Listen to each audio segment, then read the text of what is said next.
Нет плохих национальностей, есть плохие люди. Об этом еще раз говорилось в Феогдоне. Проблему противодействия экстремизму рассмотрели на ежегодном молодежном форуме представители национально-культурных обществ. Шкала общечеловеческих ценностей покачнулась. Нетерпимость и насилие выходят на первый план в социуме. Не только в интернете, но и на бытовом уровне. Этим обеспокоены участники и организаторы форума. Большое внимание уделили пониманию факторов, причин и условий экстремизма. Конечно же, все начинается с понимания. Когда мы начнем правильно его понимать, тогда мы и будем выстраивать соответствующую политику на уровне государства, республики нашей, на уровне отдельных организаций, молодежных, в частности, организаций, иных организаций, национальных обществ.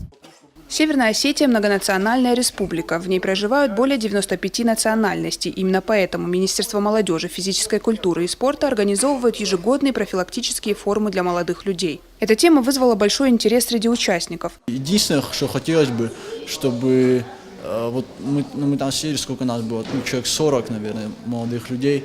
Единственное, хотелось бы, чтобы как-то это до масс доносилось. Со своей стороны я готов сотрудничать в какой связи, доносить до своего окружения.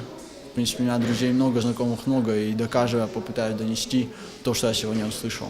На форуме присутствовали более 40 молодых представителей национально-культурных обществ. Он будет проходить 2 дня. Программа включает в себя учебные блоки, круглые столы и дискуссии. Вечером молодых участников ждут национальные сказки и танцы. Фатима Макиева, Тинатин Музашвили, Михаил Безуглов, Осетия ТВ.